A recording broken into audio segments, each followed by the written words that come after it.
Hello and welcome to the Learning Disability Practice webinar for 2022. My name is Christine Walker and I'm editor of Learning Disability Practice Journal. It's been a busy week for the specialty with Tuesday's first ever Learning Disability Nursing Awareness Day and the launch of the Oliver McGowan Mandatory Training in Learning Disabilities and Autism for all NHS health and social care staff in England. So plenty of momentum for us going forward today for the webinar. Today we're going to be looking at innovation in learning disability nursing, whether that's developing new roles and career pathways, exploring the implications of new policy change, or innovation of a different kind that nurses are not always that good at, and that's learning to look after your own well-being. We're on Twitter and the hashtag is LDP22, so please feel free to join in the conversation. When we come to the Q&A session, however, please input your questions into the chat function on Microsoft Teams and not on Twitter, as they might get overlooked on that platform. We're recording today's event and this will be available afterwards. So we have an exciting programme kicking off with a look at the new integrated care systems, which were officially launched in England in the summer, and the implications for you as learning disability nurses and people with learning disabilities and or autism. And then we'll move on to well-being, and there'll be an interactive session during that part of the event. After a short break, at about 1:05, we'll return with our panel discussion, and we have 5 great fine panelists for you this year, 4 of whom are learning disability nurses and are pioneers in their fields and will hopefully inspire you. And we'll also look at how to develop a career in academia with Professor Brian Webster Henderson. And then we'll take your questions.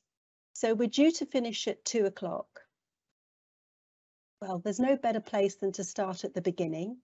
And it's my pleasure to introduce to you our first keynote speaker, who is Chris Naylor, Senior Fellow in Health Policy at the King's Fund.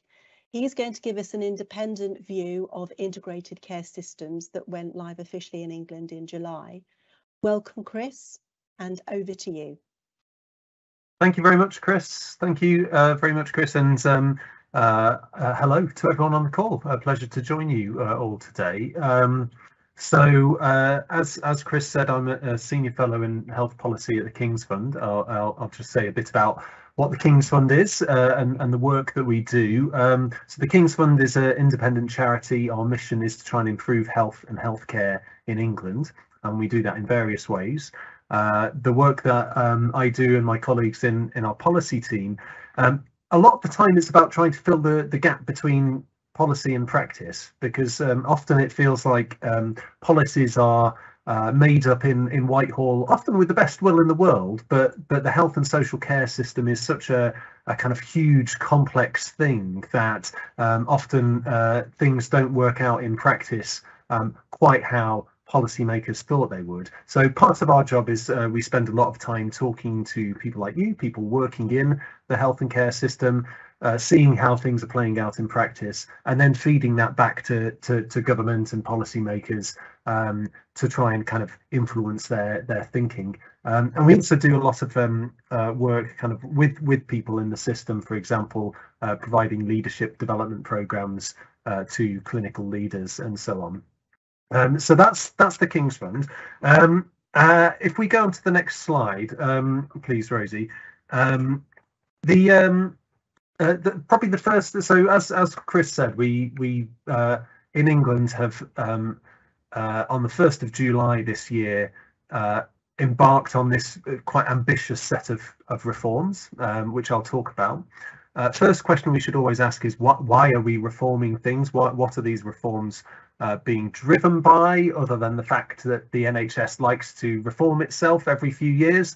But really the underlying driver here is about something that I think you will all know very well, which is that the job of a health and social care system has changed beyond recognition since the NHS was first created. If it used to be more about responding to episodes of illness and curing people and sending them back out into the world, it's much more now about helping people often with kind of ongoing conditions or disabilities to live as good a life as is possible. And of course that's fundamentally the job of learning disability nursing.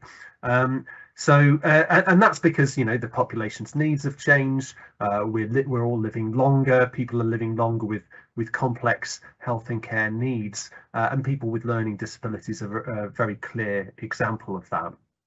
And that means that it's much more important that we think about how the different bits of the system are coordinated, how it all fits together, so that people with multiple needs experience a kind of joined up experience of care and support. And the problem is that the way that services have traditionally been provided and commissioned is often based on individual conditions or individual services and not on the whole person. So integrated care is supposed to be about changing that. If we go on to the next slide, please. You can almost see there as being a kind of tug of war in policy making over the last few decades between different visions, different ideas about how do you go about driving improvement in health and social care services. Is it through competition? Is it through collaboration? Is it a mixture of the two?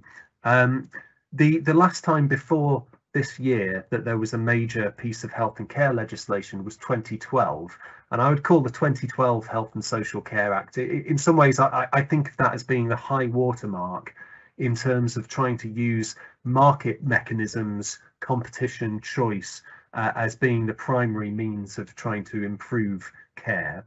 But almost as soon as that legislation was passed, the system itself started to kind of row back from that. So certainly from when 2014 onwards, when NHS England published the 5-year forward view, most of the work that had been the NHS and its partners which was trying to do wasn't about competition and choice. It was about saying, actually, we've got all of these different organisations competing with each other, but we need much more to focus on how do we come together, how do we collaborate, to kind of produce better outcomes for people using services. So long-term plan in 2019 was very much of the same kind of mindset. And essentially NHS England kind of went as far as they could with this.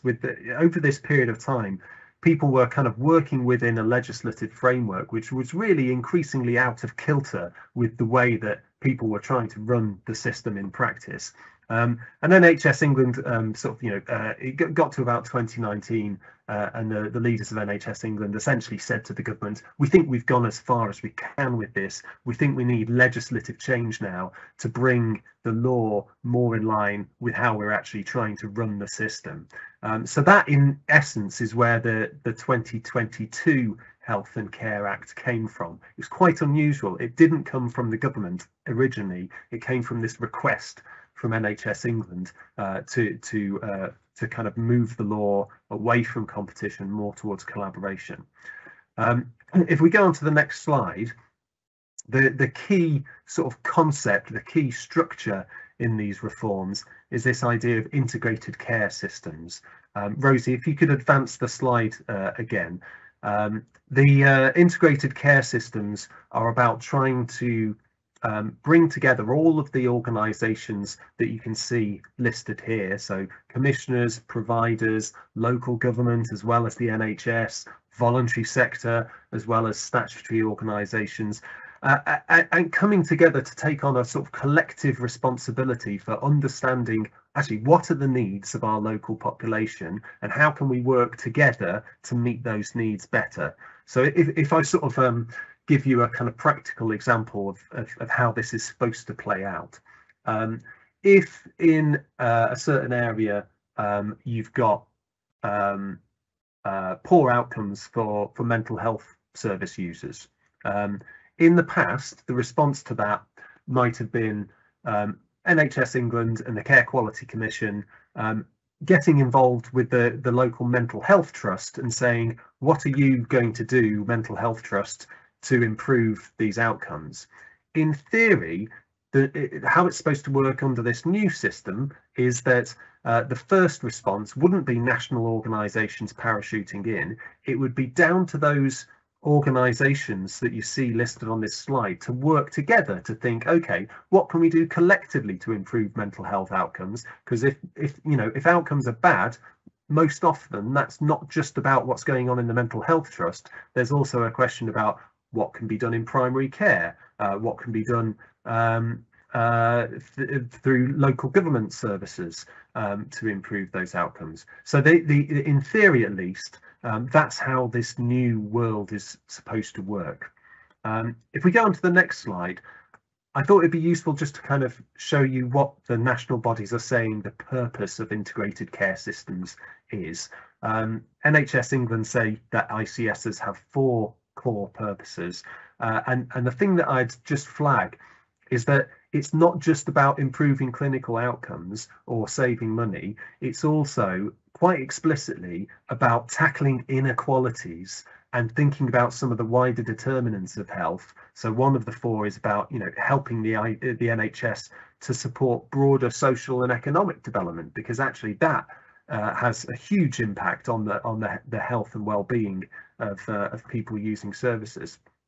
And then if you look at the legislation itself, the Health and Care Act, it talks about something called a triple aim, which is saying that any NHS organisation has a responsibility now, for the first time actually, the first time in law, any NHS organisation has a responsibility not just for the quality of the services it's providing itself, but also for broader kind of the health and well-being of local people, and for the inequalities that you can see between different groups of the population. So I think that's an important point, which I'll come back to towards the end of the presentation. If we go on to the next slide, many of you will know that although ICSs became statutory organisations for the first time this July, they've actually been around in a different form for a while. So it all started back in 2015 when we had what were called sustainability and transformation plans. That was the first time NHS and local government and other partners were being asked to plan together. And NHS England started to use this term ICS from around 2017 onwards, almost as the next step beyond an STP. So those are the partnerships that was seen to be sufficiently kind of mature and ready for it, were sort of essentially kind of graduated and became ICSs because in NHS England's view, they were ready to take on a bit more responsibility and autonomy. So by 2021, all of the STPs across England had become ICSs. But throughout that period of time, we're talking about, these were just voluntary partnerships. Yeah, these were the people leading these things were doing it on top of their day jobs. They didn't have any kind of, statutory powers. Everything they did was about trying to build a local consensus between different organisations, between the NHS, local government, etc. It was all about soft power and bringing people with you. And on one hand, that has been one of the strengths of ICSs during that period of time, because if you bring about a change by sort of gradually building up a consensus, then arguably it's more likely to stick.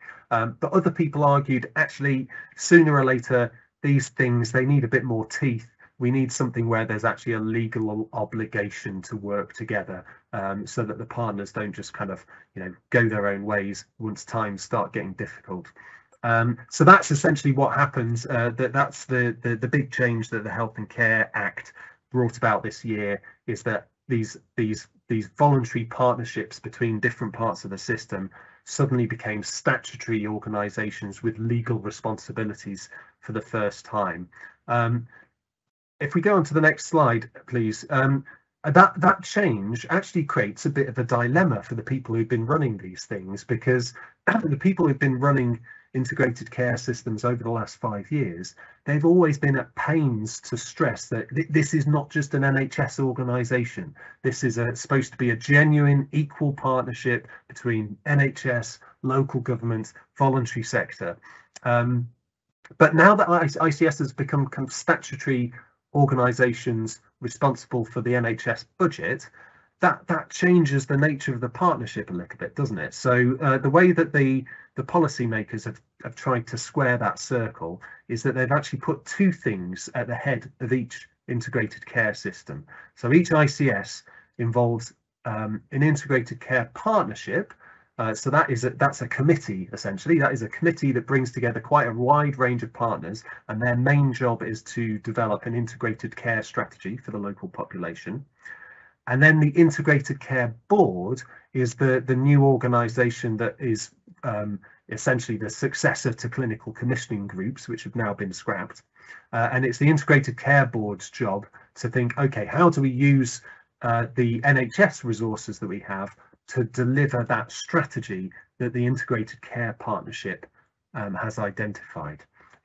So that's how the policymakers have tried to hold on to this idea that integrated care systems are sort of genuine partnerships, not just NHS bodies, but also at the same time there is this bit which is responsible for the use of NHS resources and accountable to NHS England and to government.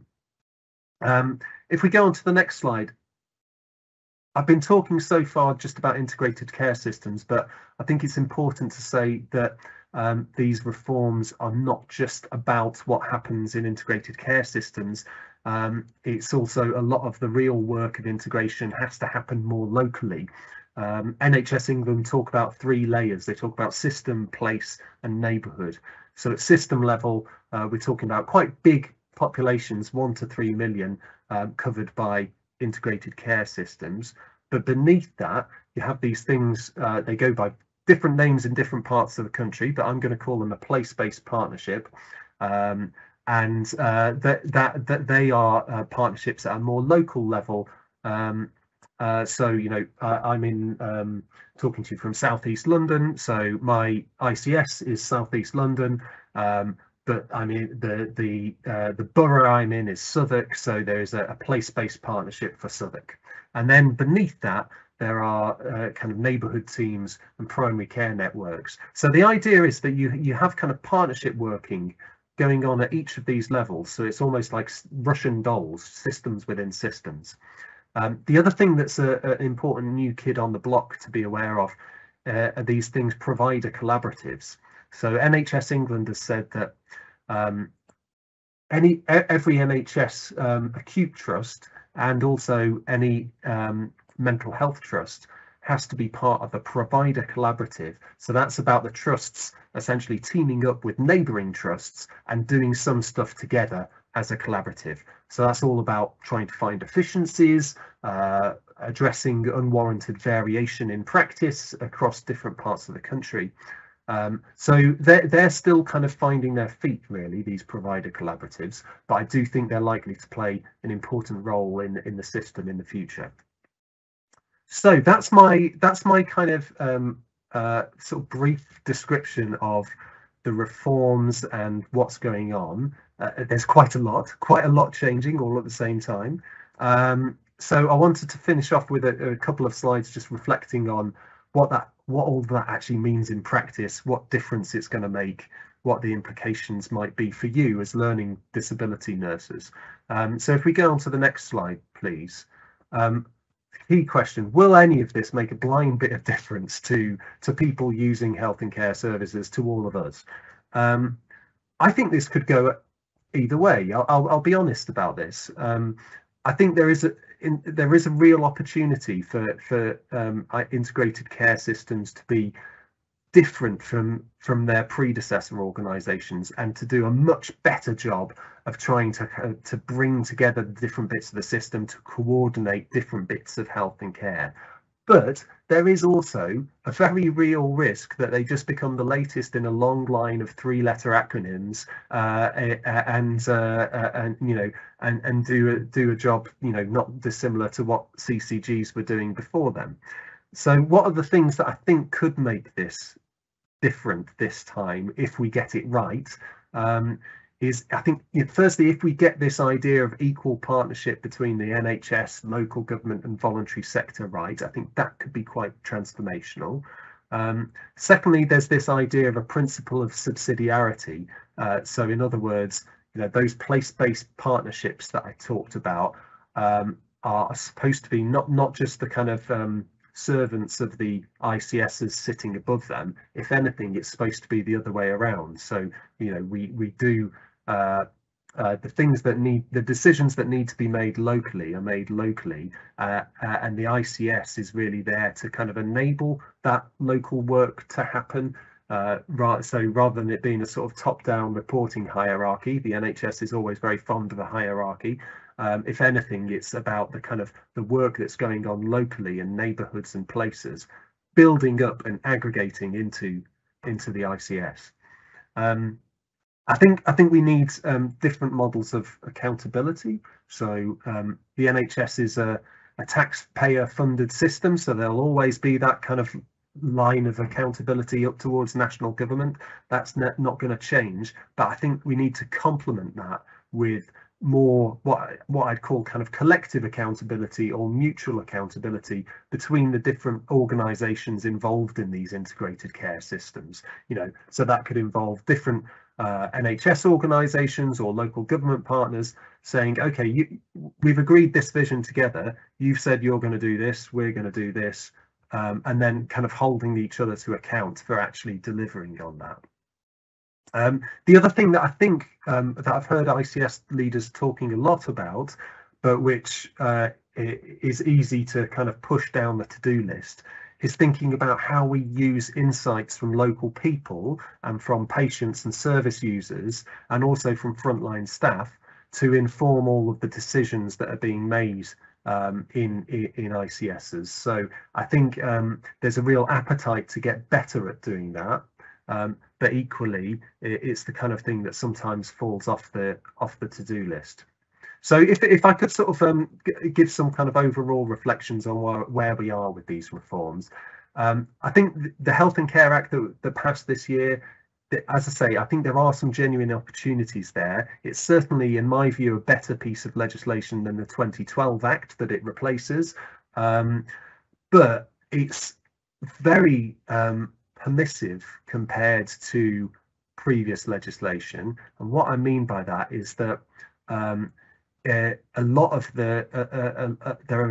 flexibilities in the legislation in terms of how it's put into practice, and so a lot of the detail will really come down to implementation. It'll come down to leadership rather than the legislation itself, and translating these reforms into kind of meaningful changes for people will really depend on what happens locally, whether people like yourselves are able to build relationships and trust across boundaries, build relationships with your counterparts in other organizations. These reforms are supposed to be about moving from competition to collaboration, as I say, but you can't really mandate legally for collaboration. It's something that has to happen between humans, and it takes time to build relationships and trust. So I think that's where we are. There's an opportunity here, but it really does come down to how it's put into practice. My last slide is about what the implications might be for learning disability nursing. So I do think that ICSs create some opportunities, opportunity to ensure that strategic planning in the NHS and in social care is based on a full understanding of people's lives, that draws on insights and data from across the whole system, not just kind of from one sector. There's an opportunity to try and develop more coordinated models of care and support for people with learning disabilities. That is the reason that is the raison d'etre of ICSs. It's they have been created to try and create more coordinated models of care. So that we need to seize that opportunity. I think there's also an opportunity to address variation and improve consistency, partly because ICSs cover a much bigger geography to most of the clinical commissioning groups that they replace. So we can look across those larger geographies and think about how do we kind of share best practice from one area to another.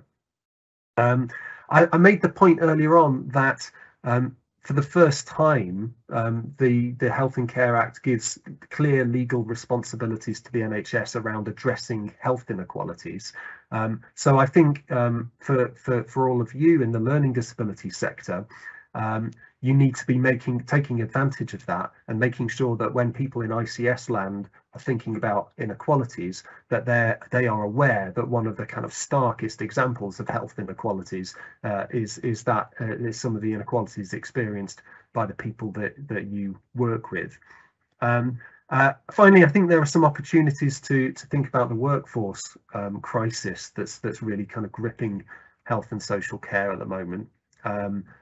That's one of the top priorities for ICS leaders at the moment, is how can they do creative things to for example to make it easier for people to move across the system, for perhaps to spend part of their career in the NHS and part in social care, part elsewhere, and so on. So there are some things that ICSs can do to help, but I would say that it also needs national action to really address those workforce gaps. And if we're going to make the most of these opportunities, I really would kind of return to the point that I made earlier on about it's about building relationships and trust. It doesn't matter how neat the governance arrangements are. Making this work for your service users is really about are the right kind of relationships and trust being built across boundaries. I think there's something important about the power of people's stories and people's voice. So sometimes we get preoccupied with the stats and the quantitative data. That's really important, of course. But I think for those of you who are kind of delivering frontline care and support to people with learning disabilities, don't forget how influential capturing and communicating some of those stories and some of the issues that people are encountering in their care can be. It can really, that can really help to make sure that the decisions made by ICSs and others are kind of informed by lived experience. And finally, be persistent. These changes, these reforms, they're not things that are going to suddenly mean that overnight things get better. In fact, the reality of where we are at the moment, given the kind of funding and the workforce situation, is that if anything, outcomes are going to are likely to get worse over the coming months before they get better. But I think we need to stick at this. I think we need to be persistent and really try to make a success of these reforms and the new arrangements that are being put in place. So that's all I wanted to say, really. My next slide is just a few resources that we've got on our website. If you're interested in knowing more about these reforms and wanting to kind of share them with your teams and other people, we've got lots of animations and diagrams and things which hopefully try and kind of communicate what ICSs are about in a sort of clear way. So do have a look at the website. I think we've got kind of 5 minutes for questions if there are any. I'm just having a look at the chat, and I can see one question about what is the difference in the ICBs from CCGs in terms of supporting the transforming care agenda and annual health checks. Well, I think that a lot of those programs of work, like annual health checks that were underway in CCGs, will continue under ICBs. So don't in the short term, don't expect an immediate change. But I think that in the longer term, as I say, the fact that ICBs are operating across a bigger scale, and the fact that they have better representation from partners across the system could mean that there are some kind of opportunities for thinking about how we might deliver some of those things differently in the future. But it's it's going to take time for those benefits to be realised. I don't know if anyone else has. Do ICSs have patient representation? So yeah, they certainly are required to have patient representation in some form. To my knowledge, I don't think they're required to have patient representation specifically from people with a learning disability, although some may choose to do so. Chris, I saw your head nodding at that point. I'm not sure if you wanted to contribute anything else on that, if you've got any insights into how patient representation is looking. No, I don't, but I just think that's a really good question, because I think that goes to the core of learning disability nurses' concern. And I was just wondering, because there is concern that has been voiced, that the people with learning disabilities might lose out with these new funding arrangements when in competition with other, bigger services.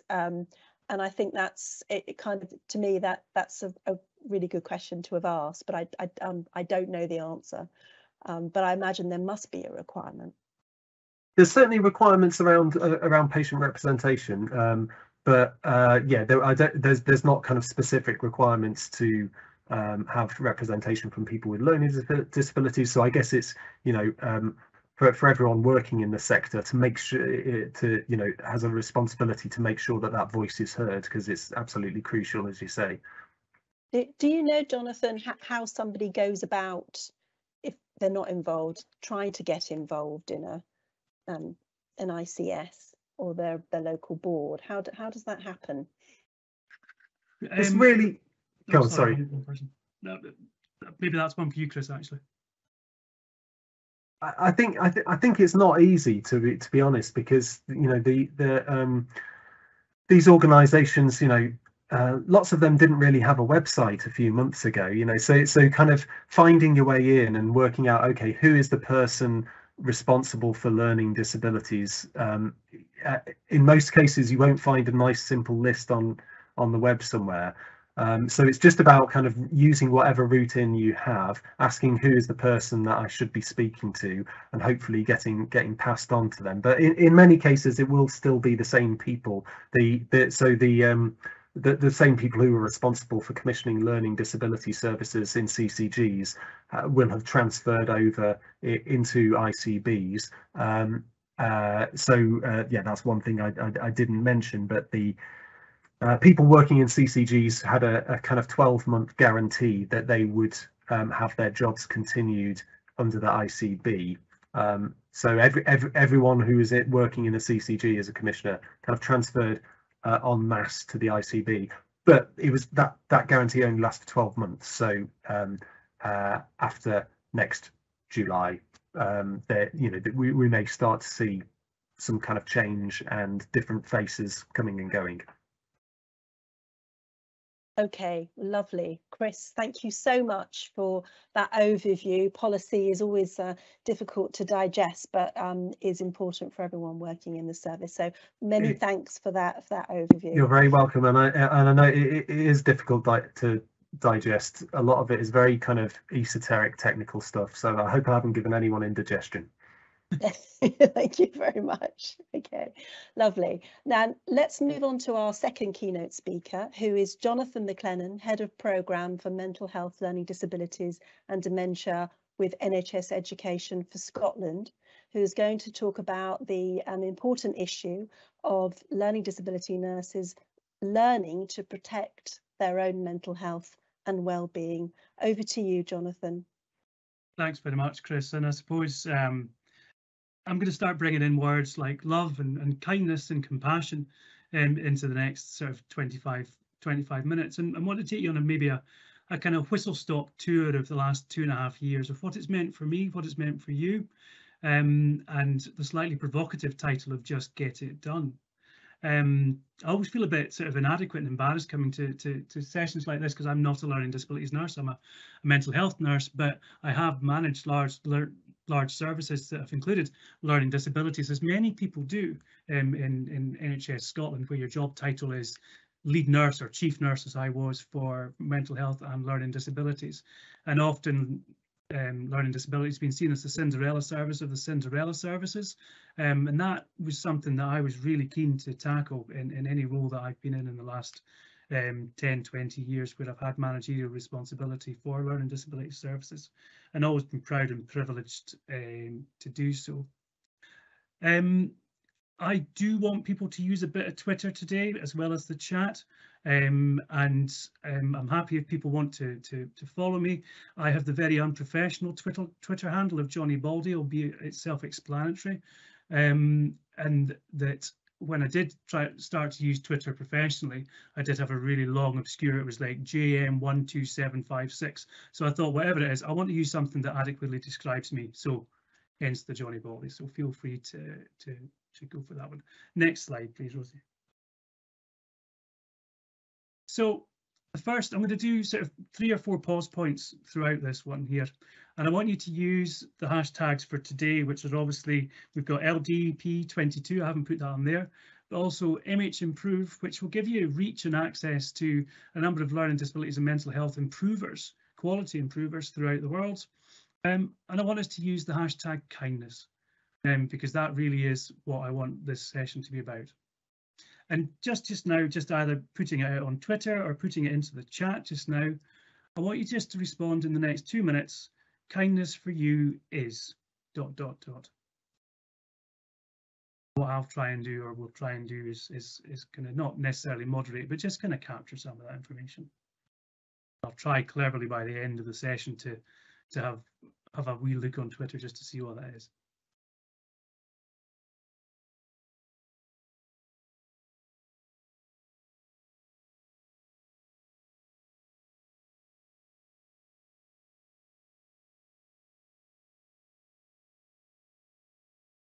Okay, Rosie, we'll pop to the next slide, please. So where are we now? Where are we just now? We've had two and a bit years of COVID, but let's be honest with ourselves. We've been in a challenging situation now way before COVID. And I think it's fair to say that part of what I want to today, we're not going to offer solutions. We're not going to come out of this next 25 minutes with the world sorted. We want to highlight the challenge. We want to be disruptive, and I want to force you guys into being disruptive in the future and being positive disruptors, and start a conversation about why we are where we are right now. Why are we tired? Why are we a bit broken? And what are the opportunities for us to recover? But the reality is we can't walk away from people. Patients still need us. Service users, carers still need us, and we still need each other as a profession as well. And how can we better look after ourselves? Because that's the critical thing here. I think nurses are arguably the worst people in the world at taking care of themselves. Self-care means so many things to so many people, but the reality is if we don't look after ourselves, how can we possibly look after those that we're supposed to look after? The next slide, please, Rosie. So during COVID, I was, and right throughout it, I was a chief nurse within a mental health and learning disability service in Scotland, and arguably one of the most challenging 3 years of my professional career, having come from sort of various national roles back into operational practice. And I don't know what other people thought, but I think COVID brought command and control back into the foresight of management within NHS services. I don't know if that was the case in England. Certainly from those that I've spoken to, it is. And command and control sits very well with a number of people who maybe don't have that innovative, compassionate, caring structure sat around them. And I found myself one day, we'd had another gold command meeting. So the structure is you have your gold command meeting where the information would come into the health board from the government to say, right, here's this afternoon's change about COVID and how we're going to manage things. Here's another thing that's going to keep you here till 10 o'clock at night. You can see I've had a bit of a trauma response to some of this. And it was 6 months in, and myself and my business partner at the time, business manager, decided we cannot physically do anything else today. And we said, and we're doing that to protect our staff. I think it was one of those afternoons where we had to find somebody who was over 57, who still had both their great grandparents living, and they had to get something signed off by 2:15. You know, it was that sort of really bizarre instruction that you had to get done. And we turned around and we said, we cannot do that. We really cannot do that. And they said, and we got told, you're just being too nice and you're just being too kind, just get it done. So I saved the expletive. And we continued to push back on that. And we got told, like children, you're not going home until it gets done. Next slide, please. And I think that was the first time that I clocked onto something which I now know is witnessed incivility. I saw something and felt something at that time that took me so far out of my comfort zone that I wanted to go home, but I couldn't go home because it just threw me so far out of my comfort box.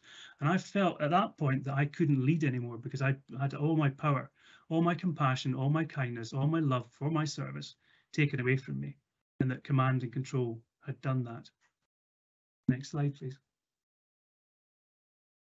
So what I felt I found myself was with a minimally empathic person or group of people at that time who were affected cognitively by COVID and by a command and control structure, trying to tell, ask, demand, whatever.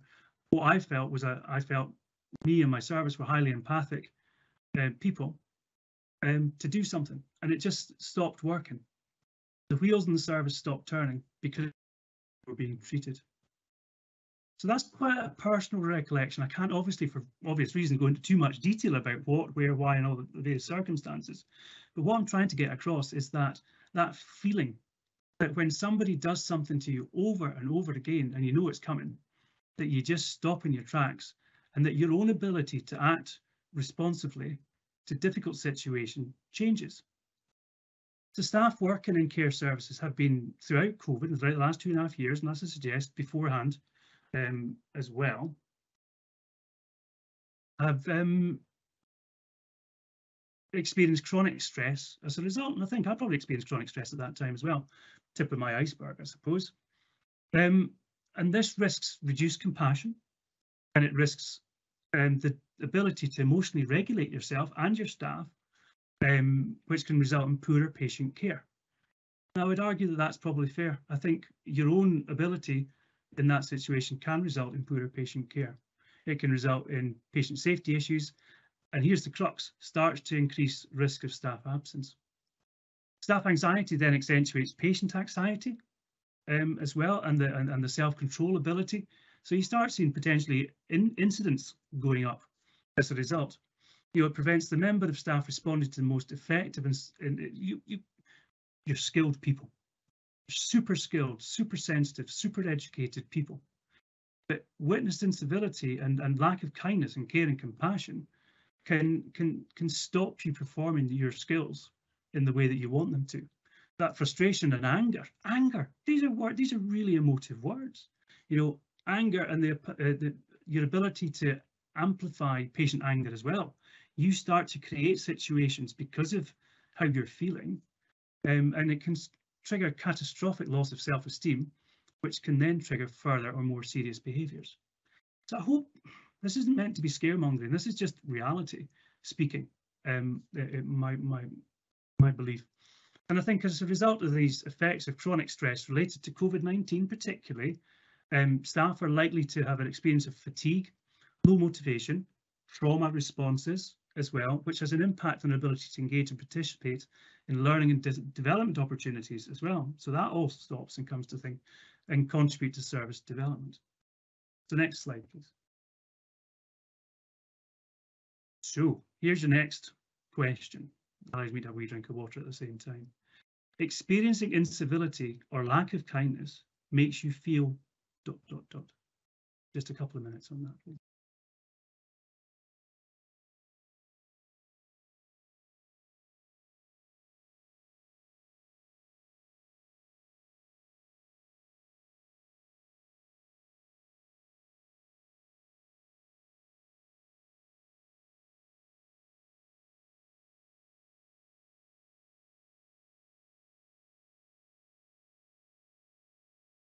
So there's a lot of stuff coming through Twitter.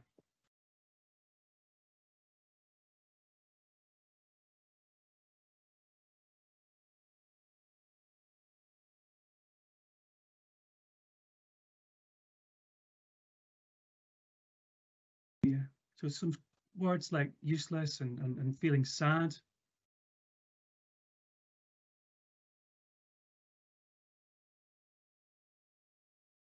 some about remote and rural practitioners that feeling very alone and isolated as well. And it's interesting, you can feel isolated and alone in a remote and rural context. You can also feel very isolated and alone in large services as well, and devalued as well, underappreciated. So these are really strong words. And it's, so what do we do now? What are some of the solutions that we start to think about? So if we can move on to the next slide, please. We have to kind of start changing our mindset and react differently. And I'm not talking that everybody can be resilient just at the click of a finger, at the drop of a hat. But we have to start thinking about something that I've coined good disagreements or violent agreement. So we'll come on to psychological safety in a second, and then how that links in as well. What good disagreement is, so say in that situation where I'm having that meeting with somebody, we're going, actually, yeah, I agree with everything that you're saying. Great. That's absolutely fabulous. What do you think? Yeah, that's great. What do you think? That's great. So everybody at that time has a sense that everybody's agreeing. Catalyst for that conversation then leaves the room, or the source of that information then leaves the room, and we basically go, well, I'm not bloody doing that. So all of a sudden you've said you're going to do something and you're not doing it. So actually the whole point of that energy being wasted is not in service of those that we're caring for. We need to take our time, talents, and those superb skills that we've got and use them effectively. So what we need to do is develop a skill of having violent agreement. It sounds quite nasty, and I'm sure there's probably a better term from it, and somebody, probably better people than me and more eloquent than I can generate that. But the violent agreement is what's basically compromise. We're going, right, I'm hearing what you're saying. I don't necessarily agree, but we need to come up with something now that is safe, that is beneficial, that promotes kindness, care, compassion, is trauma informed, and will actually allow us to do in the next 24 hours what it is that we need to do. It also stresses the fact that when we all go out of this room, that we don't then stand in the corridor and go, well, I'm not bloody doing that. Okay. What that requires is psychological safety. And what that requires is the ability to speak out, be listened to, and know that the information that you're sharing is going to be heard and used appropriately. Vis-a-vis, vice versa, sorry, that when you're putting that information out, that it's going to be heard as well. Next slide, please. And that's all taken into account the witnessed incivility that you potentially just experienced. So you do need to challenge it, but it might not be the right time to challenge it at that point in time. So in summary, what does witness incivility bring you? Well, unfortunately, it can bring increased employee turnover, because word of mouth is probably one of the best recruitment things that you're ever going to have.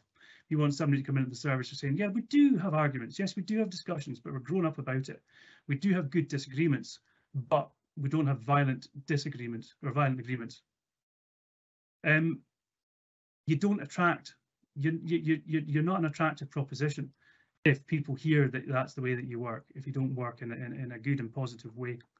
If stress-related illness and sick leave goes up, as I've just described, and damage to your reputation and your brand. And that reputation, your brand might be the individual service, but it might be the profession itself. It might be who wants to come and work in learning disabilities, who wants to come and work in mental health, because it's never going to change. It's always been like this.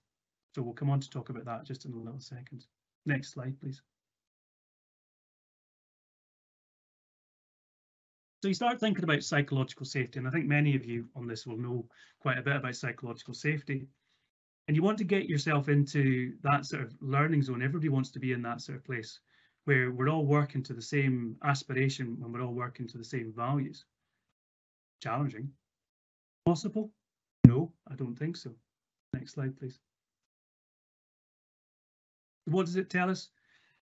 That focus on collaboration and learning and improvement are critical, and that'll get us there.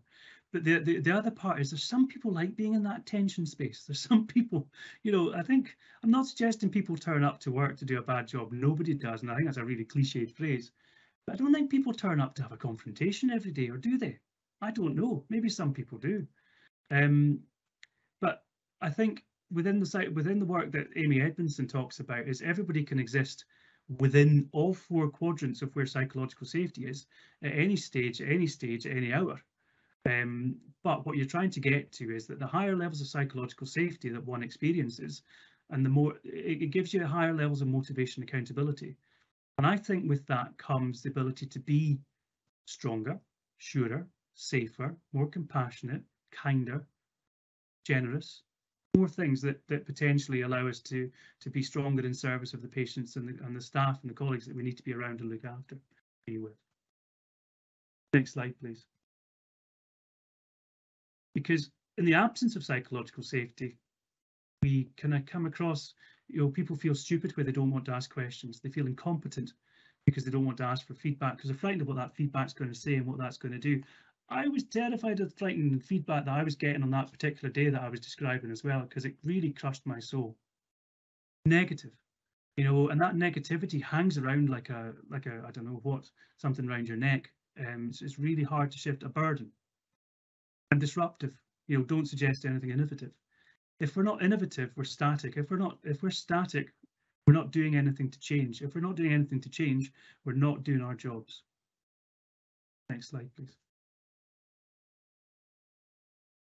So what we need to look at, he says easily, is creating the conditions in a row. We need to adopt, we need to be, we need to show, and we need to set. And by adopting, I put words like joy in there and love in there. I'm a Western, so for those that don't know the geography of Scotland, I'm from the northwest of Scotland, where we're all pretty dour and depressed and glib, and the sun doesn't shine very much, and we talk like that, and it's all very miserable. But actually, I'm quite a joyous individual, to be honest with you. And but I don't like using the word joy too much. I need to find a better word. But what we're trying to get at is, if you enjoy what you're doing, it rubs off on other people. And your ability to be infectious in change is critical. So you be approachable. I'd like to know what you think. Help me understand why this is going the way it is for you. Can we look at this a different way? So that appreciative inquiry. Anybody that's seen the work of Napier University's Compassionate Care Programme, appreciative inquiry is writ large through that, through the census framework from Nolan in the noughties. There's huge amounts of work round about this, that there's further reading that, frankly, if I was a better presenter, I would have more references up, but I can share them in time, don't worry. The other critical bit about this as well is showing vulnerability. Humility and fallibility. You don't know everything. If you knew everything, you would be in charge of everything, you would be doing everything, you probably wouldn't be having these conversations in the first place, frankly. So that culture of exchange and dialogue is absolutely critical in sharing information and developing self and service. But set boundaries as well. People need to know that what's acceptable and what's not acceptable. If you walk by a situation, does that mean it's okay? I don't know. That's for you to decide. So next slide, please. I'm not going to do PowerPoint karaoke here. I'll let you read some of this. I'll just kind of touch on some of these. But those, it's the, I suppose the last bit I was talking about, that challenger safety is that's where you're probably in that top right hand corner of the zones, in the learning zone. You're feeling at your most safe, most motivated, that actually you probably are a leader. And a leader doesn't need to be the highest grade. The leader's do you know the expression hippo? Hippo means highest paid person's opinion. No, that's not what we're looking for. What we're looking for is the best opinion. We're looking for the right opinion. We're looking for the right skills and attributes that are going to allow people to improve. Just let you read that just for a wee second.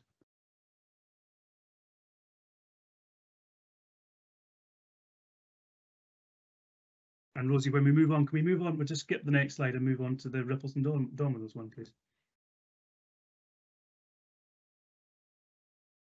Just move on now, please. That's the one. So I don't really want you to. I'm going to make sure that the organisers send this one slide, particularly highlight this one slide. And this is from a book, The Five Side Effects of Kindness, from David Hamilton. And I want you to just, within your service, just to think about ripples and dominoes and who you are and how you affect things. And think of a specific time when you saw somebody demonstrate humanity's higher or better nature, or where you saw someone doing something good, decent, or charitable for someone else, and think of a specific time when somebody did something really good for you, how it felt for you. And that's what this is about. This is not for just now. This is for you just over the next few days, maybe into next week, just to think about that ripple or domino effect that you have on someone else. And I think that's just to kind of remind us that kindness is contagious. Next slide, please. So let's get serious now. I've talked about being an improver quite a lot through this. Quality improvement is something that I'm really passionate about as well. And within all of your roles, I want you to be each one of these Labrador puppies at any given stage.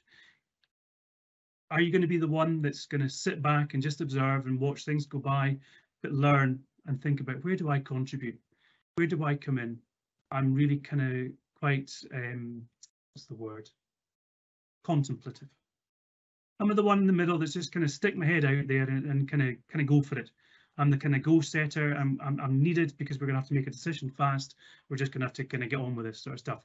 Just get it done. Now, I suppose the whole point here is not about just get it effing done, because that comes with hate and harm and all those sort of nastiness that come with it. Just getting it done isn't a bad thing, but doing it in the right way. No idea what the other guy's doing. He's kind of head forward, head back, not really sure. And it's okay to be in that position as well. So what I'm saying is, it's probably like the learning zone, okay to be any one of these three dogs. I didn't just call you all dogs, I didn't mean that. Any one of these three Labrador puppies at any given stage. Next slide, please. So this is the other bit. With your ripples and dominoes, keep thinking about where you are right now. Are you still tired? Are you still broken, etc., etc.? Because I will guarantee you that nobody is sitting at 100% just now.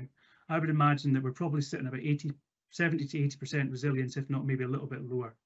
So how do we get up to that 100%? We work together by understanding why we're tired, understanding why we're broken, looking at ways like the puppies to be in that system of recovery and remobilisation, both from COVID, but what's gone before that as well. Next slide, please.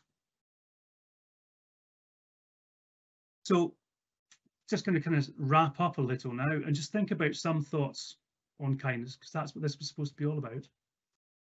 And I suppose there's 5 side effects of kindness that are talked about, in that kindness makes us happier, kindness is good for the heart, kindness slows aging, apparently, who knew? Kindness improves relationships, and kindness is contagious. I wasn't sure if I was going to share this or not, but about 9 weeks ago, I experienced some of the greatest kindness that I've ever experienced before. I ended up in hospital. I was given a diagnosis of stage 4 colon cancer, which is inoperable. I was told I had Christmas to prepare for. And I was told that in the most kind, compassionate, lovely way. I didn't think I was going to be here today, honestly. And I am, and I've got years, not decades now, because the people that I've been working with, looking after me, looking out for me over the last 9-10 weeks now, have been amazing. I think that happens every day for everybody else, and that's the skill that you guys have.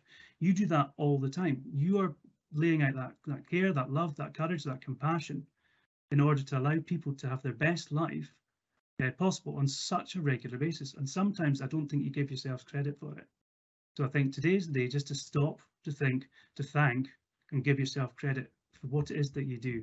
Because without you, you know, things don't work, things don't move. So if we move on just to the last Twitter one, so I think it's slide 21, Rosie. That's it. So just for the last minute or so, before we open up for maybe a couple of questions, giving and receiving kindness makes me feel ... So we've talked about how not being kind has made you feel. We've talked about witnessed incivility. We've talked about that lack of psychological safety. It's kind of back to you now to say that, what am I going to do about it?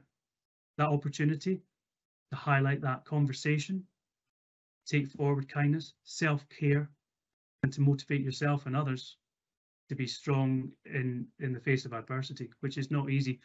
And frankly, it's not going away, and we know it's not going away. So how do we change? And most importantly, which one of the Labrador puppies are you? There you go. Thank you very much. Now, just the last slide's got my contact details on it, so there we go.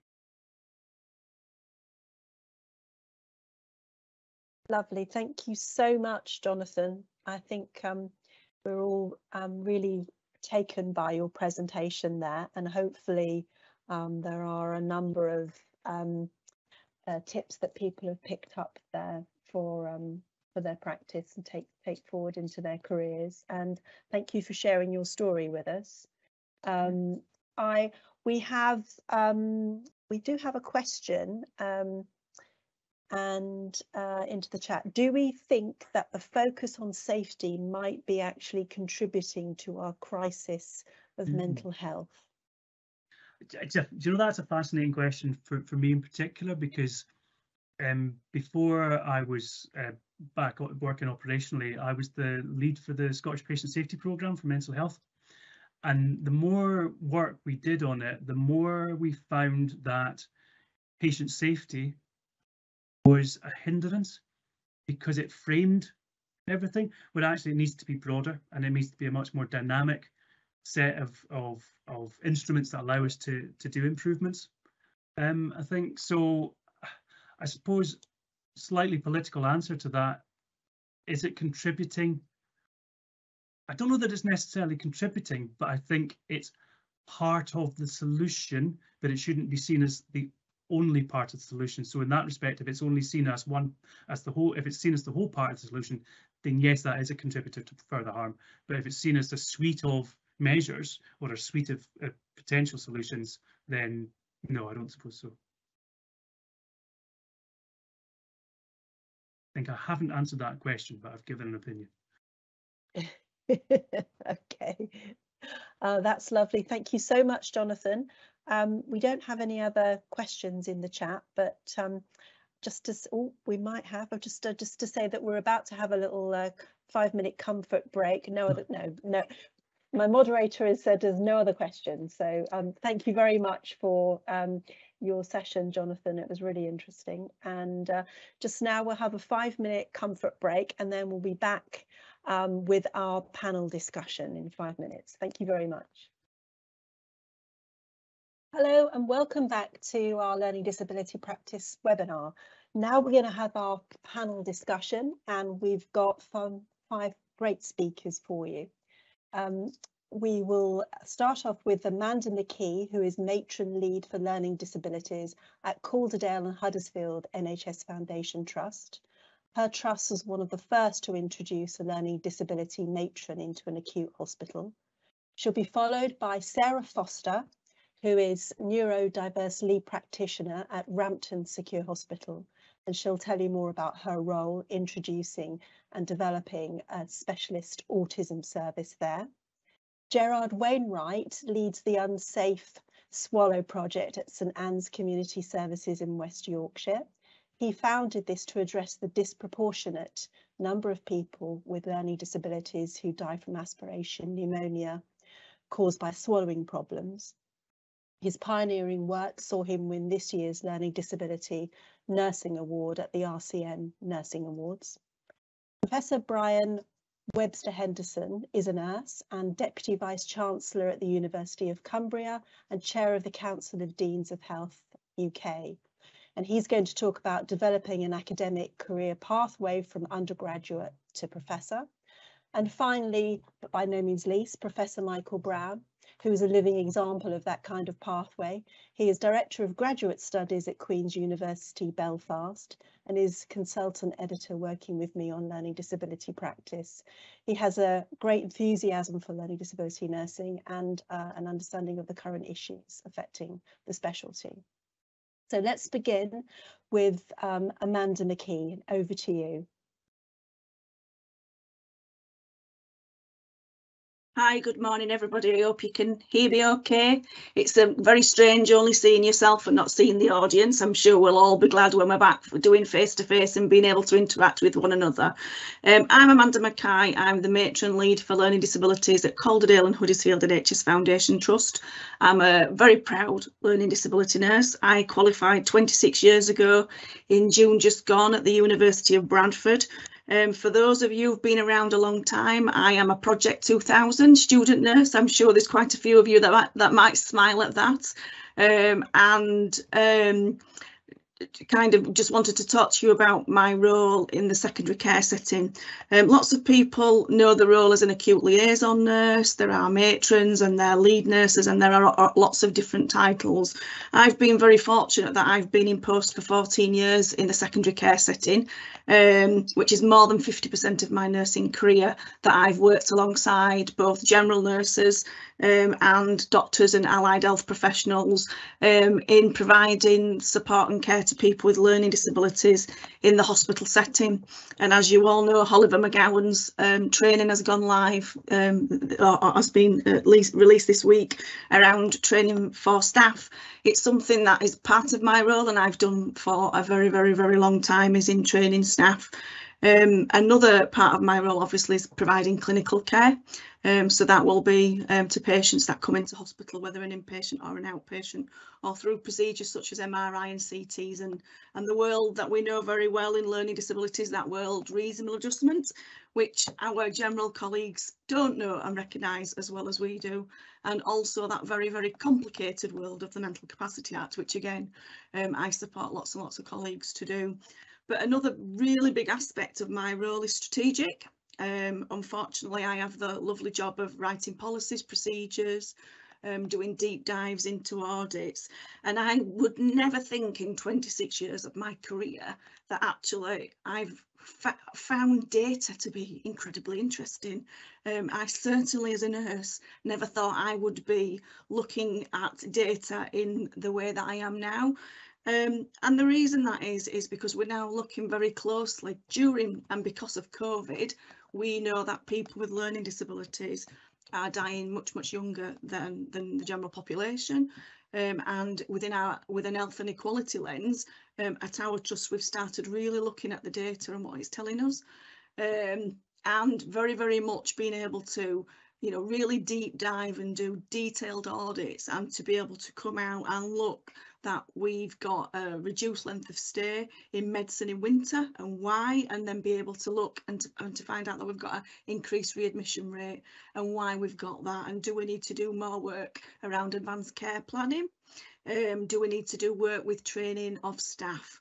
So to those of you that are student nurses on the call, if you know, fear data like I very much did in when I was a student nurse and very much in my career, then get interested. I got interested through being part of a collaborative around transition just before the pandemic, and that really made me realise how we can use data to use it to prove posts, for instance. So most of us who work in a secondary care setting are lone workers. So I work in an acute trust of 5,400 members of staff, of which I am the lone learning disability nurse doing that role. So to be able to use data to maybe influence and to be able to create new posts is really important. And by doing the NHSI Transition Collaborative, we have been successful to get a transition post. And I'm, you know, really, really pleased that actually a learning disability nurse has got that post. So it's really exciting, and I would encourage you to do it. And for those of you who are student nurses, again, we've got a project in our trust for the learning disability student nurses to actually come and work alongside the general nurses on the acute floor as part of their placement, and that's a pilot, and I'm hoping that will go really, really well. So for those of you that are students, do get in touch with people like me in post, and be encouraged to come along and learn what happens in a hospital setting, because I think working together is crucial to making a difference to the lives of people with learning disabilities. And I look forward to your question and answer session later. Thank you. Okay, lovely. Thank you, Amanda. Let's go over to Sarah Foster next. Hello, and thank you for inviting me along to this. Like Amanda, I'm a Project 2000 nurse. However, this is a perfect example of how we can qualify within the same year of each other from different colleges, and our careers can go in such different directions. So I presently work at Rampton Hospital. I am the lead nurse practitioner for the autism service here. I have worked within Rampton Hospital for 23 years. So Rampton Hospital is the National High Secure Learning Disability Service. We do have Broadmoor and Ashworth that offer high secure services for people with learning, mental health and personality disorder, but the National Service for Women's Deaf Services and LD are all based within Rampton in Nottinghamshire. I've worked in other areas before coming into Rampton, so I have worked in the community briefly in a challenging behaviour unit and also within schools. However, I did find that my passion for my job is very much in this field. The implementation of the autism service came about as the transforming care policies were being put into place and the introduction of the care and treatment reviews. All our patients came under this restriction, and it was decided that a lot of our patients appeared to be on the autism spectrum, and yet we hadn't got a specialist service available. So a business plan was put forward, and that was only in 2020 when the service was introduced. It's been a very successful service, considering that it's been born throughout the entire of the pandemic. There has been some brilliant progress, innovation, changes in practice that I never thought in my lifetime I'd see within the secure services. But it just shows what can be achieved when you've got a motivated team and a goal, a shared goal. We offer student placements, and as it's such a unique environment, I strongly recommend people come and have insight days, if nothing else, because it is something you can't understand unless you work here. And I can promise you that no matter what your opinion of it is, it's a lot better. It's great. It's got some of the most hardworking nurses in the country. The advantage that you have within High Secure and within learning disability services such as this is you are not a lone worker. You are working with colleagues who are equally qualified. So there's a gaggle of learning disability nurses, but also we have mental health nurses working within our service because a lot of our patients have coexisting conditions. The autism service is predominantly what I'm here to speak for, but if there's any questions about high secure services for people with learning disabilities, I'm more than happy to answer those also. Thank you. Okay, great. Thank you. Thank you, Sarah. Now we turn to Gerard Wainwright, who's going to talk about his Safe Swallow project. Hi, everyone. Really good to be here today. So I think I can beat our last two speakers. I'm 30 years learning disability nurse this year, so I'm pre-Project 2000.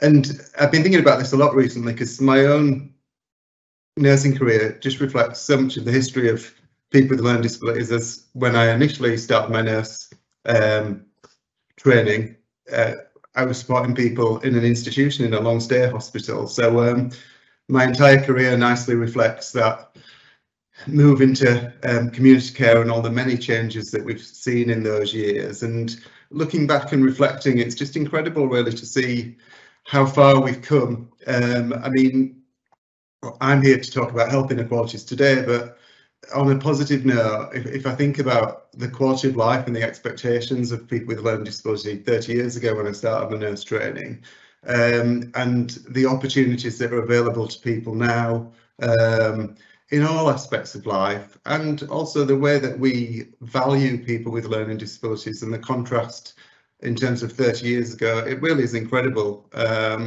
And for those of you that are just coming into learning disability nursing, I can echo what my colleagues have said.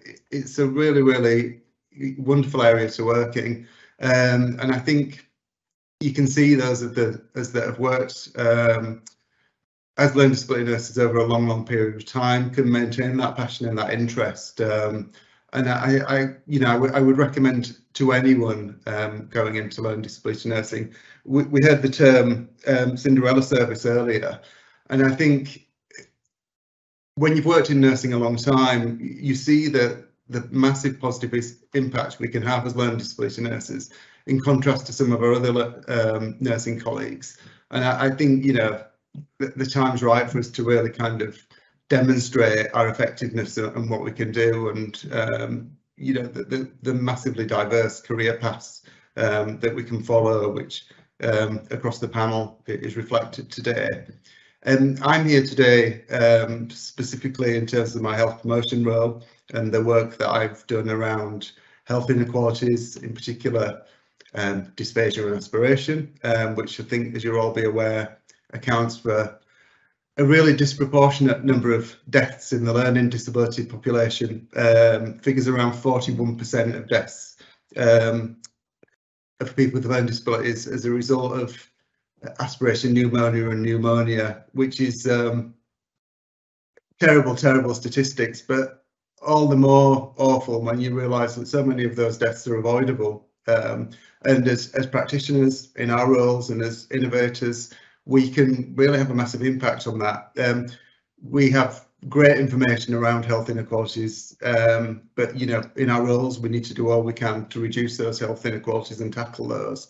In terms of the project that I've been working on, it's largely around accessible information. So it's working with non-nurses, working with carers, working with family members and people with learning disabilities themselves in terms of identifying in very simple language. So we use the term unsafe swallow rather than dysphagia. So identifying what that is, why it impacts on so many people with learning disabilities, how carers and family members and people with learning disabilities themselves can identify that, then how we can reduce those risks. So how we can really impact on the numbers of people that are becoming unwell, because we're looking at preventative work. So we're wanting to stop those admissions to hospital.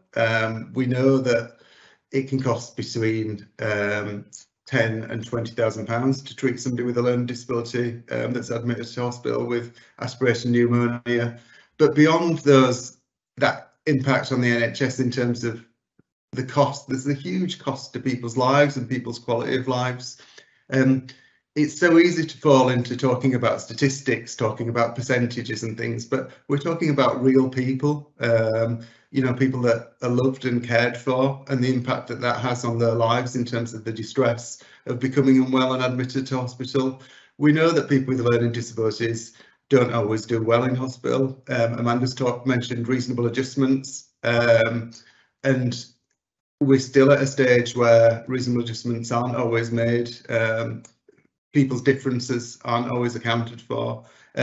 So if we can do that preventative work and stop people getting to that stage, we can have a huge impact.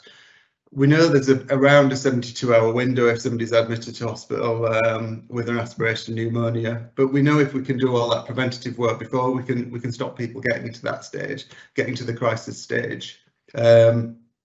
So I'm hoping to take questions around health inequalities and around practical steps in terms of how we can reduce health inequalities.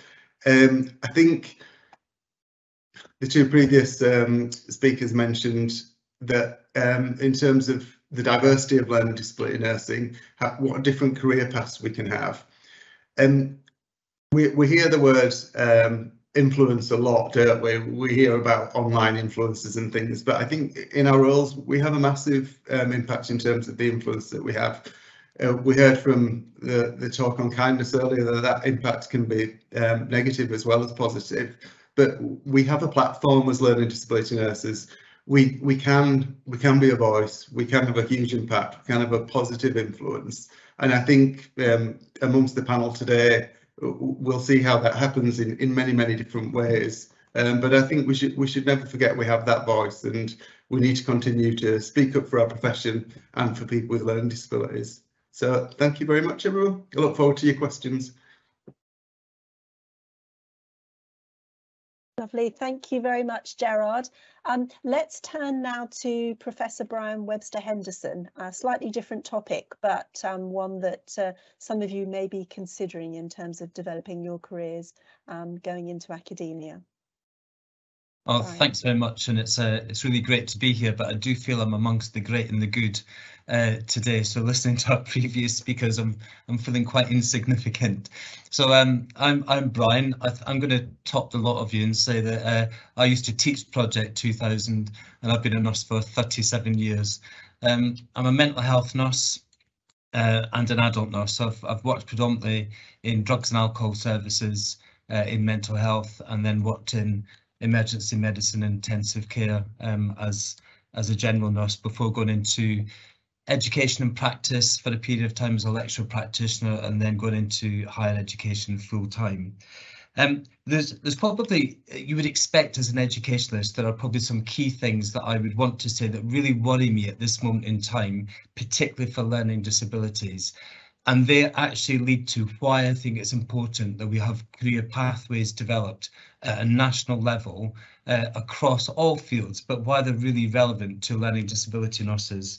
The four things that worry me in particular are obviously recruitment to learning disability nursing, which continues to go on a downward trajectory, continues not to recruit the number of people that the profession requires, and continues to gain the attraction that it needs around the complexity, the diversity and the great skills that learning disability nurses bring to all parts of care.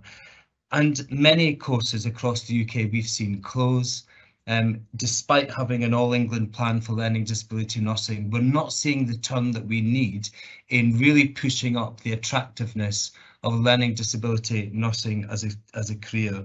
If I look at my own university, we do provide learning disability nurses. It's been really difficult for me to justify that to our university board, particularly when I look at this year's number where we recruited 3 students. And it worries me that what is the experience for those 3 students in a programme that's taught with field specific and generic modules, and the bias that can tend to be very adult focused from an adult nursing perspective to their individuals. And when I went to meet my learning disability students last year, my 3rd years, they were really telling me how difficult it is to find that learning nursing identity in programmes with standards that are set across generic and field specific. So I am really worried about recruitment to the profession and still think we haven't really beat that one. I met with the Chief Nursing Officer for England yesterday, and we have agreed to just pull together again another summit on what do we need to do for some of those professions that are under great threat. The second issue that worries me is about the relevance of LD nursing and the skill set that learning disability nurses bring to other fields of practice. And I've kind of touched on that a little bit, where I've said that there is a tendency that programmes can become very adult nursing focused, and actually adult nurses need to know so much more about caring for learning disability nurses, patients. I feel really panicked when I can still hear examples today of when a client with a learning disability is admitted to an adult service, and in some areas the first priority is they'll need we'll need to bring someone in with expertise to look after them. That shouldn't be the case in 2022. It absolutely needs a much more inclusive approach. The third worry for me is about the CPD offering for learning disability nursing. And actually, that expertise often doesn't lie in a university because programmes are small and therefore teams are small. It often lies out in practice. Yet as universities, we still offer very traditional models of CPD. And actually, is it time to turn that around, turn it on its head and look at actually providing credit for practice and practice units and practitioners rather than for modules, learning outcomes and credit? And some universities do that, but we're still working, I think, in higher education with some traditional models that actually don't best meet the needs of learning disability nursing. And my fourth worry, which is probably my biggest worry at this moment in time, is the ageing workforce of the education workforce. So if I look at nurse educators across the UK, we're about to hit a massive wave of people who could be retiring, leave the profession for higher education teaching, and those people that are no longer coming into higher education roles. We're seeing a real deficit of people moving from practice into a university setting. And equally, I don't really want people to leave practice and come into a university setting and become de-skilled. I want a workforce that has fluency of skills and currency of skills across education and practice. And that really leads me to be thinking around, so why do we need a pathway? Why do we need to articulate what a journey could look like from student nurse to professor? And if I think about my own journey as a nurse was never planned. There was no career pathway. I've never had a career plan or a pathway. I've just fallen into things by chance. So when I finished as a student, I then became a staff nurse because I was told you had to do that. And then I became a charge nurse, and I was told you have to be a charge nurse before you can go into higher education. And then I went back to square one and did general nursing, went through all that again, and then became a charge nurse. And then I had to jump through lots of hoops of getting lots of degrees, and then I could go into higher education, and then I could develop an education career. And by that time, you know, I'm hitting 59 now. By that time, you're of very little service to research or to higher education or practice, because you've spent so long going through hoops. So we need to unblock some of those hoops. We need to unblock some of the absolute obstacles around pensions, contracts, attractiveness into higher education. And we need to look at a seamless way where people can work across practice and education in a setting that those barriers and those blocks are not there, and nurture and develop people across a pathway into an academic and practice profession. It's really interesting when you think about that kind of pathway to higher education and the hoops that we make people go through. So you must have a teaching qualification, you must have a doctorate, you must have this, you must have that. But actually what we really need to do is paint out the attractiveness of careers that cross practice and education. And that's some of the work that I'm leading on with support from Health Education England around developing career pathways. I'm really happy to take questions on that as the session goes on. Thank you. Okay, Brian, thank you so much. There's so much in there that we could discuss further in the question and answer session. Let's move on to the final panelist today, who is Professor Michael Brown. Over to you, Michael. Thanks very much, Chris, and great to be here. I am a learning disability nurse. A bit like Gerard, I was pre-Project 2000, maybe a bit after Brian. I'm not too sure about that one, Brian. But anyway, what I'm going to talk about is this evidence base and why I believe the kind of challenges and worries that Brian has talked about, we have to find solutions to overcome them. And I also think there's a bit of a caveat that perhaps what's happening in NHS England and recruitment and retention and the commission of pre-registration students is perhaps not mirrored in the other 3 countries, and I'll pick that up towards the end. But from an evidence point of view, I cannot think of a more funky, sexy, interesting area of practice to possibly be in. I'm not going to deliver a lecture. The students will be pleased to hear about the demographics of people with learning disabilities, but a quick overview. Increasing life expectancy, increasing prematurity, 21-week-old neonates surviving into adulthood with multiple complex needs, physical health issues, emotional problems, psychological issues. Life expectancy for those young people still 30 to 40 years shorter when compared to those without. Then we've got, I was very interested to listen to Sarah, increasing recognition of neurodevelopmental issues, ASD, ADHD, fetal alcohol spectrum, and many of these young people living into adulthood with complex physical comorbid health issues, mental health, offending behaviours, mental health problems, a whole range of kind of issues there. So a population at the younger end of the age continuum that's increasing with more complex needs. That's the reality of what children's services, education, social care, health services currently see. Many of these young people are then moving from child to adult care.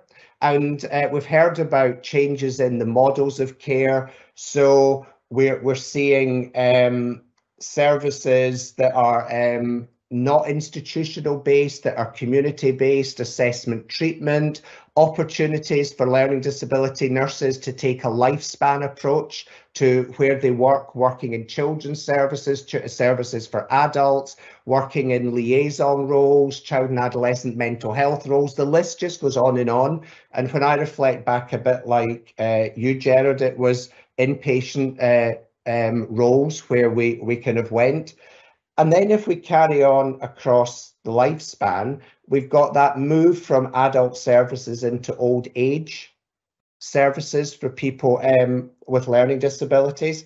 Life expectancy across the lifespan is still 20 to 30 years shorter, but we're seeing more people with learning disabilities moving into aged care. So we're seeing things like early onset Alzheimer's for some people with Down syndrome and other health issues, increasing need for end-of-life care, for palliative care. So the opportunities there, I think, are absolutely huge. So we've got this demographic shift at both ends of the age continuum, children and young people with very complex needs moving into adult services, and then we've got these people moving into old age. So I would pick up this kind of issue, and in Northern Ireland, where I work, the department has increased the number of pre-registration students. They've commissioned a graduate entry masters. They've commissioned a new MSc programme. So I just think we need to be cautious when we present the worries, and perhaps some of them might be more England focused, but happy to hear what other people think.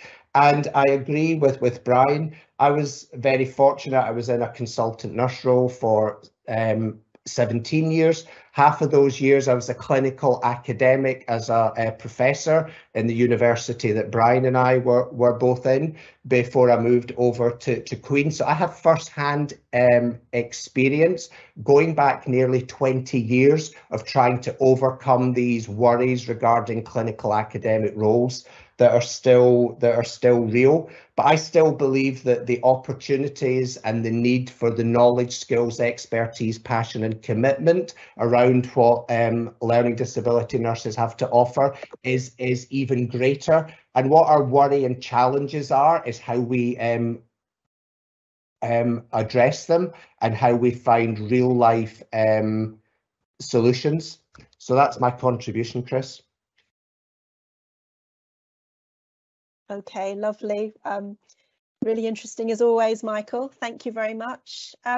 We have thank you to all the panelists there. We've got a number of questions coming in from people, and we've got the first question was actually for Sarah, but I'm not sure we can really shed much light on it. It's a question about there's an ITV programme about Rampton, but I don't think we know that much about it, do we? No, I'm afraid, obviously I have seen the TV article and the social media coverage. It's not a case I'm involved in. It's not a patient I work with, so I can't give any, and I wouldn't be able to give any details specific about it. But I do think it highlights one of the really important key things when it comes to our field of nursing, that it can be very controversial and it can be very difficult, and we do have to consider the importance of family dynamics, communication, the importance of care and individualized care. So I do think that it is something that is a terrible situation that's going on at the moment, and I wouldn't want to shy away from that, but at the same time I wouldn't want people to think that this is an isolated incident where we have to deal with these situations, and we have to be able to manage and work holistically with everybody involved. So I would say that it's something that I can't shed light on as an individual, but we've all seen the TV shows, and learning disability nursing and mental health nursing to some extent do unfortunately get quite a lot of negative press. But that's not all we do. You know, there isn't negative press, unfortunately, sells papers, whereas positive stories aren't always as gripping and as exciting. So I do want to stress that I would hate for somebody to feel that this is a true reflection of my entire 23 years of career here, because I promise you there's a lot more to it. Okay, lovely. Well, thank you, Sarah. Let's go to our next question. I'm currently managing a new service for young adults with learning disabilities and complex health needs. Are there any organisations or groups that I can link in with similar care needs? Are there any CPD offered for RNLD and RGN for caring for people with learning disabilities and complex health needs? I feel that there is very limited resources and access to this. So who would like to take that question from the panel? I obviously could mention learning disability practice as a resource, but and I have done, but has anyone got any suggestions for this person? Okay, Gerard, sorry, yeah. Well, there is a network for those working with people with profound and multiple learning disabilities.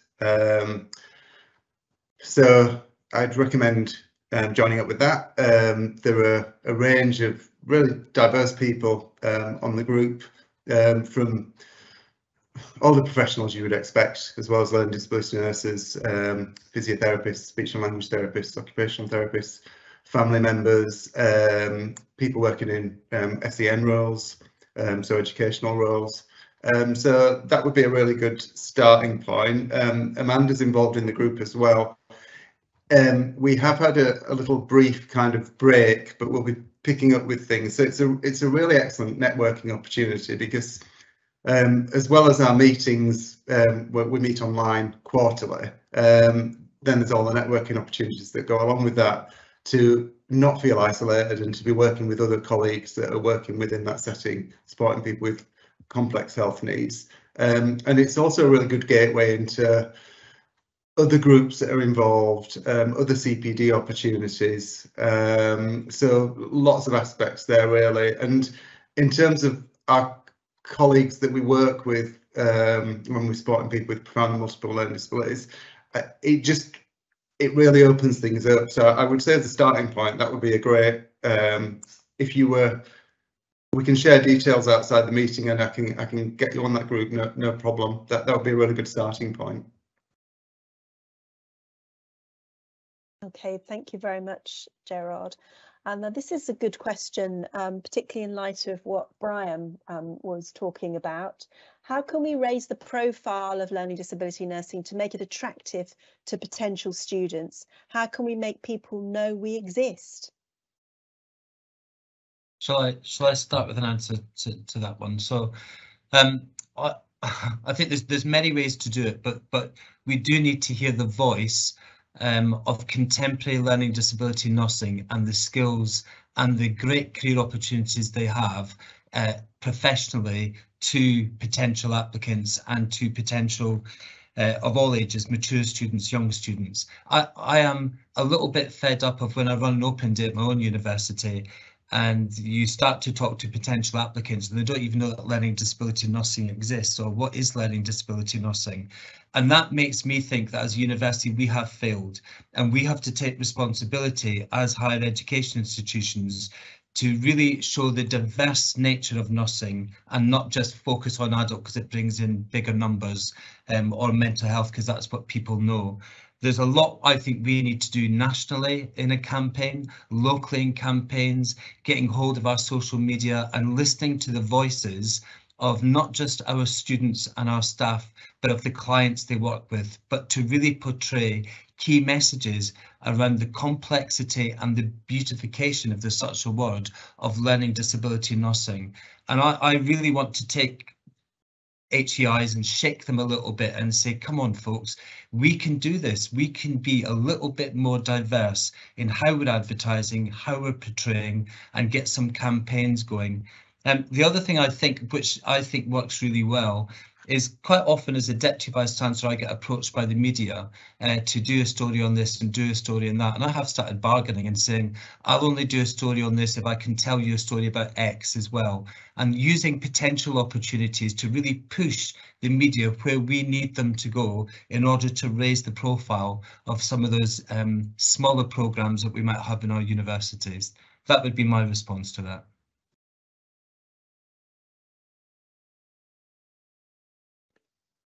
Okay, sorry there, my computer just crashed, so I'm not sure what happened there. My next question from the audience is, this is a question that comes up quite a lot, despite the increase in the profile of learning disability nurses since the 100 years that we have been in place, we're still not seen as real nurses. And that's still around, that idea that somehow learning disability nursing is not real nursing. Does anybody want to tackle that one? Amanda. Well, thank you. And I think, seeing as I am the learning disability nurse in a workforce of 5,400 members of staff, and I think 2,100 of those are nurses, I think I shall take this this challenge. And I think, you know, I've asked that myself in my career of over 26 years, but I think what I would say to you all is, you know, I have students, I have general nurses, I have allied health professionals who come and spend time with me and are really in awe of what we do. And I think we, you know, nursing is not about giving an injection or doing a dressing change. It's much more than that. And our assessment skills and our communication skills are, you know, that's what makes us the amazing nurses we are. And I, you know, working in the hospital setting, working alongside, they, you know, our colleagues in adult field have as much as, you know, they have their skills and we have our skills. We work together. We are the nursing workforce. We are, you know, children's nurses, adults nurses, mental health nurses. We are seen as nurses. We have to sometimes tell ourselves, you know, what we're good at, and it is for us to challenge in a nice way. What I would say is, you know, it's about helping and sharing with colleagues about what our skill sets are and how we work with people, and how we can help other professionals. And I think in my career, I've most certainly, and even more so, I think through COVID and our second speaker that talked about kindness, I would definitely say I would see this more and more, where I've seen referrals being passed between service to service. And actually, as learning disabilities, we work closely with other professionals because we may not have that skill in diabetes, but we do have that skill in learning disabilities. And I think that partnership and that advocacy and that communication role of a learning disability nurse is what we do. And we have to take that mantra and we have to tell them why we're a nurse. So I think it's both ways, but I definitely am a passionate nurse. And I know Gerard was there when we did the 100-year celebration in our region, and we had over 100 nurses there, and it was a fantastic day. So yeah, my challenge back to you is to go back and challenge the people in a positive way, and you sell yourself as a learning disability nurse, and I hope that answered the question. No, that's a great answer. Can I just add to that, please? Because the definition of a nurse is somebody who cares, and who cares more than a learning disability nurse? And we look after somebody from birth for their entire life, and we're able to contribute holistically to everything that person will go through in their life. And nurses are the one continuous person that provides that support, that interventions, the treatments, the connection, the communication. You know, we look at the family, we look at the person, we see the whole person. Now, to me, that is definition of nursing in its greatest form. I think the problem that we're often not seen as proper nurses is often down to a uniform absence, but I'm very against a uniform because I also believe that one of our key roles is a role model, and therefore we should be able to be our true selves. And also that our career pathways can go in such varied directions, unlike your general nurse or your hospital-led sick children nurse. And I feel that's often what is seen as being a proper nurse, as somebody in a uniform working a ward. Nursing is so much more, and I think anybody who goes into this profession has got to have that confidence in themselves that you are so much more and that you can achieve so many things and go in any direction that your heart desires, as long as you're caring for the people that we went into this job to do in the first place. Thank you. Lovely, thank you, Sarah. There's a comment here about Michael's point. Love the child to adult to older person transitional pathway. Is this lifespan approach something learning disability nurses should advocate as a collective and look to change the landscape? I would say so, yes, because the reality is that learning disability nurses, picking up Sarah's point, have that knowledge, skills and expertise that they can work collaboratively. I think you get really good outcomes for people with learning disabilities with the most complex needs when nurses talk and work collaboratively with nurses and others. That's when you get person-centred outcomes. We've just done a piece of work in Northern Ireland, looking at where did our last 3 years, the last 3 cohorts of learning disability students go. 90% of them are working in health services roles with children, adults and older people as learning disability nurses, working in assessment treatment, child and adolescent mental health services, respite services, community learning disability teams. So we now have a profile of where their destinations are, the kind of roles that they're opting to go into. Many of them had 3, 4, 5 job opportunities. Another about 7 to 8% of them, Chris, went to work in nursing homes and care homes in units for people with learning disabilities, and a small number of them chose to go into acquired brain injury services, into dementia services. But this notion that there's no jobs for learning disability nurses as learning disability nurses, based on our experience, isn't true. So the evidence that we've looked at over the past couple of years is that lifespan approach and the job opportunities are really, really rich, and it's an excellent time to opt for learning disability nursing. Okay, thank you, Michael. Another question, I'm interested in physical health and sexual health within learning disabilities. However, when researching dual registration courses as an adult nurse and an LD nurse, the offering is non-existent. Does anybody want to, I'll have a go at that one? Brian might as well. You need to think slightly differently. Those kind of days where you move from one undergraduate programme to another and get double nurse registration is not really the kind of model of education now.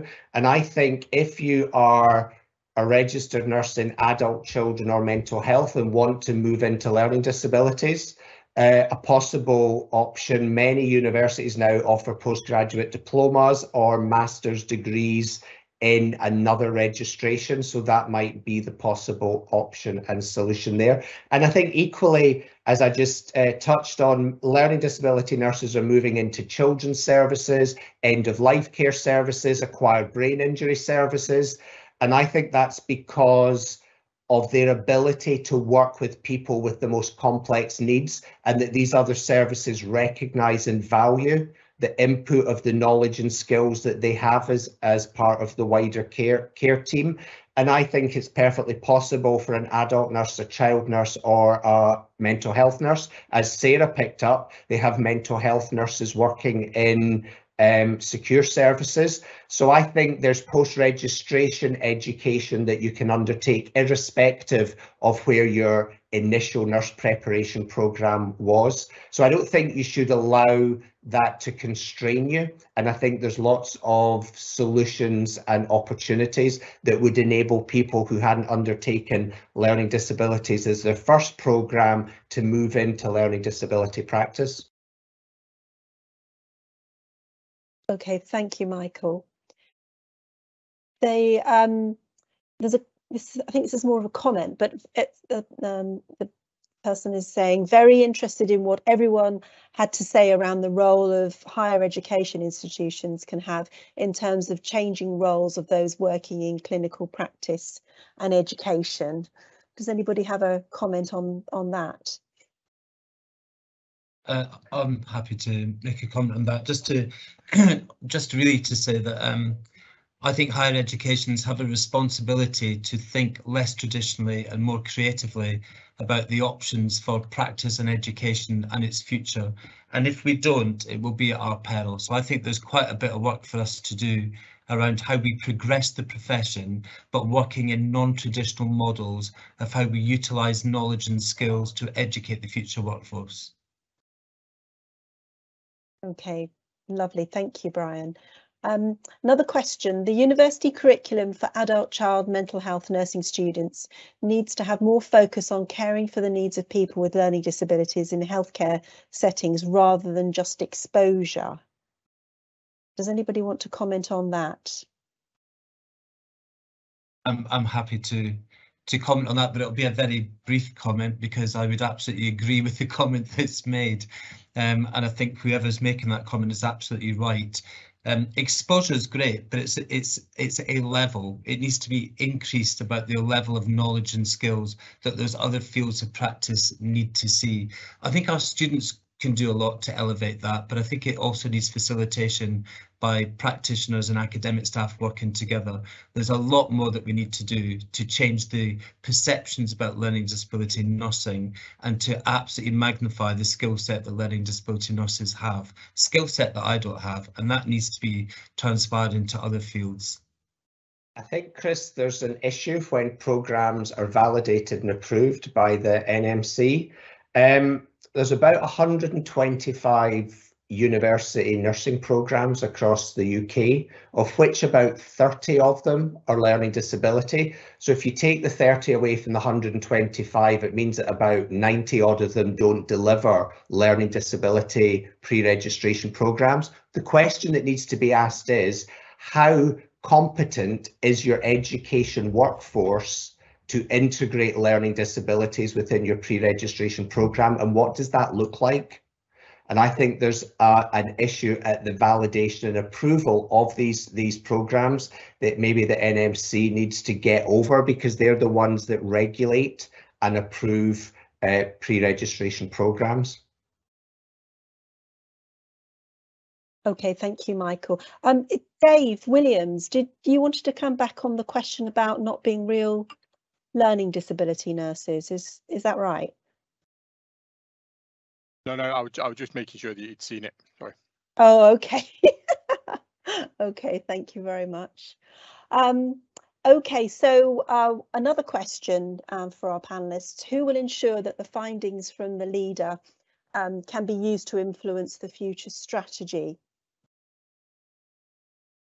I don't think that means one of our panel, but has anyone got a comment to make on that? Okay, sorry, Amanda. Yeah. Wait. Okay, thank you. It's very strange at this end waiting for the live button for those of you who are wondering why we have pauses. I think it goes back to our first initial one about the integrated care systems. So those of you who aren't close to them, and I know one of the questions was how can you connect to that? Within my role, I am part of the learning disability meetings at that level with the ICS, and I can assure you that leader is discussed there, and it's discussed at regional level, and we do look at the learning both nationally and both locally, and I'll give you an example. So within our region, we are looking at e-learning packages and training for carers and unpaid carers, and very much I'm looking at Gerard here, and Gerard knows he's got an email from me around how we move the great work that he's done around swallowing and dysphagia and aspiration risks, and how we teach carers and unpaid carers. That's a real example of what we are doing, and I think we're probably not very good, and that goes back to we're not very good at selling ourselves as learning disability nurses, but also we're not very good at sharing what's going on.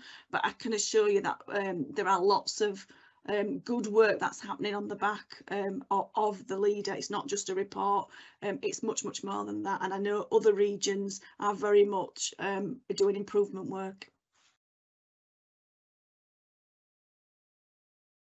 Okay, lovely. Okay, lovely. Thank you, Amanda. That was great. Well, sadly, we've come to the end of our time. It's 2 o'clock, and I would like to thank you all for attending today's webinar. I hope you've enjoyed it and found some inspiration from our speakers to take forward in your practice. I'd like to thank all our speakers today and to our sponsors, NHS England and Health Education England. And thank you all for attending today. We welcome your feedback and we hope to be back next year. So please watch out for notifications on social media and on learningdisabilitypractice.com.